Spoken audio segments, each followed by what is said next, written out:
제가 수많은 환자들을 만나면서 가장 안타까웠던 순간은 이런 겁니다. 조금만 더 일찍 오셨다면 충분히 막을 수 있었는데. 실제로 당뇨병 환자 10명 중 5명은 자신이 당뇨병인지도 모른 채 일상생활을 하다가 실명, 발가락 절단, 심장병, 심지어 뇌졸중까지 겪게 됩니다. 하지만 여러분, 이 모든 것은 초기에 단 하나의 신호만 알아봤더라도 예방할 수 있었던 일들입니다. 단순한 피로인 줄 알았던 54세 직장인 김 씨의 이야기입니다. 54세 김모 씨는 대기업에 다니는 평범한 직장인이었습니다. 평소 건강에는 큰 문제가 없었지만 최근 몇 달 사이 이유 없이 피곤함을 자주 느끼고 식사량은 그대로인데 체중이 4kg 이상 줄어드는 증상을 겪기 시작했습니다. 그는 스트레스가 많고 야근이 잦은 편이라 단순한 업무 과중 때문이라고 생각하며 무심히 넘겼습니다. 하지만 어느 날 계단을 오르는데 숨이 차고 어지러움까지 느껴져 동네 병원을 찾게 됩니다. 검사 결과 혈당 수치는 315, 당화혈색소는 11.5%였고 이미 제2형 당뇨병이 진행 중이었습니다. 특히 이미간 기능 수치와 중성지방 수치도 비정상으로 올라가 있었고 초기 당뇨병성 간질환도 의심되어 정밀 검사를 받아야 했습니다. 그는 이후 혈당 조절을 위해 식단 조절과 함께 약물 치료를 시작했고 다행히 6개월 만에 당화혈색소 수치를 7.2%까지 낮추며 안정적인 관리를 이어가고 있습니다. 흐릿한 시야로 병원을 찾은 61세 이모 씨에 대한 이야기입니다. 61세 이모 씨는 평소 건강을 크게 신경 쓰지 않는 주부였습니다. 몇 개월 전부터 책을 읽을 때 글자가 흐려지고 핸드폰 글씨가 2개로 보이는 등 시야가 이상했지만 그저 안경이 맞지 않거나 노안이 심해졌다고 생각했습니다. 하지만 어느 날 아침 일어나 보니 한쪽 눈이 거의 보이지 않아 안과에 급히 방문하게 되었습니다.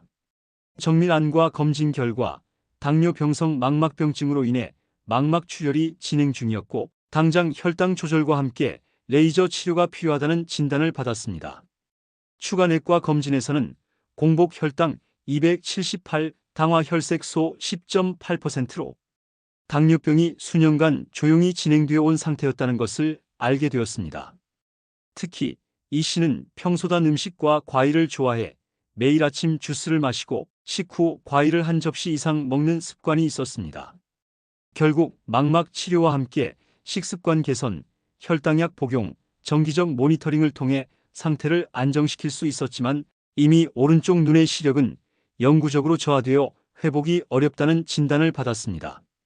이처럼 당뇨를 방치하게 되면 무서운 결과를 낳을 수 있습니다. 오늘은 이 자리에서 여러분의 건강을 지킬 수 있는 아주 중요한 이야기, 바로 당뇨병의 초기 경고 신호에 대해 말씀드리고자 합니다. 첫 번째 경고 신호는 바로 잦은 갈증과 소변입니다. 혈당이 높아지면 우리 몸은 이 과도한 포도당을 희석시키기 위해 더 많은 수분을 요구하게 됩니다. 결과적으로 물을 자주 마시게 되고 그만큼 화장실도 자주 가게 되죠. 대구에 사는 58세 박모 씨는 어느 날부터 하루에 물을 3리터 넘게 마시게 되었고 밤에도 화장실에 3번, 4번씩 일어났습니다. 그는 처음엔 날씨가 더워서 그렇겠거니 했습니다. 하지만 몇 주가 지나도 증상은 계속됐고 결국 병원에 와서 검사를 받았습니다. 결과는 혈당 280, 이미 당뇨병이 꽤 진행된 상태였습니다. 이처럼 갈증과 잦은 소변은 단순한 생리현상이 아닌 혈당 조절에 이상이 생겼다는 분명한 신호입니다. 두 번째 경고 신호는 상처가 잘 낫지 않는 경우입니다.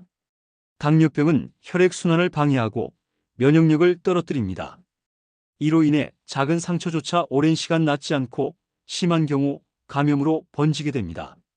광주에 사는 65세 최모 씨는 발가락에 생긴 작은 상처가 한 달이 넘도록 아물지 않아 병원을 찾았습니다. 검사 결과 혈당이 320에 달했고 상처는 이미 감염이 진행되어 절단 위험까지 있었습니다. 만약 하루만 더 늦었더라면 발가락 절단 수술을 피할 수 없었을 것이라고 의사는 말했습니다. 우리 몸의 작은 변화 하나하나를 무심히 넘기지 않는 것이 중요합니다. 특히 상처가 예상보다 오래 낫지 않는다면 반드시 검사를 받아보셔야 합니다. 세 번째 경고 신호는 시야 흐림입니다. 당뇨병은 눈에 있는 미세혈관에 영향을 줍니다. 혈당이 높아지면 수정체나 망막에 부종이 생기고 결국 시야가 흐려지거나 왜곡되기 시작합니다. 서울 강남구에 사는 59세 이모 씨는 독서를 즐기는 분이었습니다.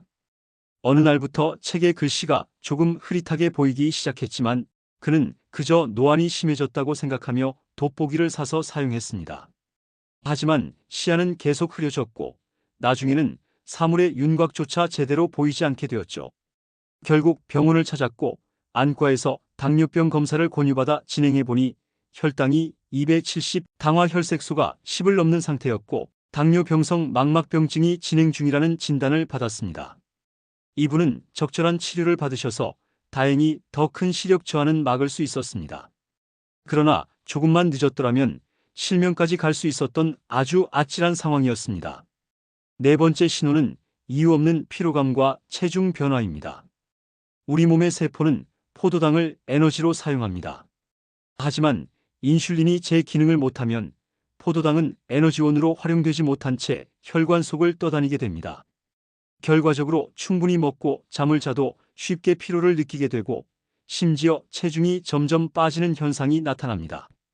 부산에 사는 67세 한모 씨는 어느 날부터 조금만 움직여도 숨이 차고 피로를 호소했습니다. 식욕은 줄지 않았는데도 한 달 새 체중이 5kg 가까이 빠졌죠. 그는 단순히 나이 탓이라고 생각했지만 병원에서 검사한 결과 혈당 300, 당화혈색소 11.2, 이미 중증 당뇨 상태였습니다. 다섯 번째이자 가장 위험한 경고 신호는 손발 저림입니다.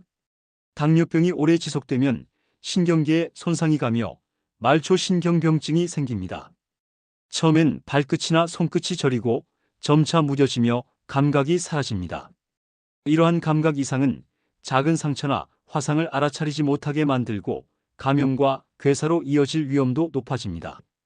대전 유성구의 72세 김모 씨는 어느 날 발가락이 저리기 시작했습니다.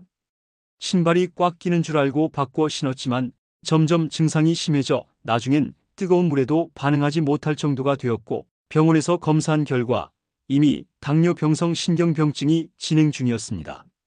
이처럼 손발 저림은 단순한 혈액순환 문제나 자세 문제로 오해되기 쉬운 증상이지만 사실은 당뇨병이 수년간 조용히 진행된 후 나타나는 가장 위험한 신호일 수 있습니다. 그러면 당뇨의 초기 증상을 정리해 보겠습니다. 첫째, 잦은 갈증과 소변. 둘째, 상처가 잘 낫지 않음. 셋째, 시야 흐림. 넷째, 이유 없는 피로감과 체중 변화. 다섯째, 손발 저림, 감각 이상. 이 중 하나라도 해당된다면 당장 병원 검진을 받아보시고 두 가지 이상이라면 이미 당뇨병이 진행되었을 가능성이 높습니다. 특히 40세 이상인 분, 부모나 형제 중 당뇨병 환자가 있는 경우, 복부 비만이 있는 분, 운동량이 부족하고 오래 앉아있는 생활을 하는 분, 당분과 탄수화물을 자주 섭취하는 식습관을 가진 분들은 위험군에 있는 분들이기 때문에 반드시 검사를 받으셔야 합니다. 비용이 많이 드는 검사는 아니기 때문에 꼭 검사를 받고 건강까지 챙기셨으면 좋겠습니다. 100세 건강이었습니다. 구독, 좋아요, 알림 설정은 영상 제작에 큰 힘이 됩니다.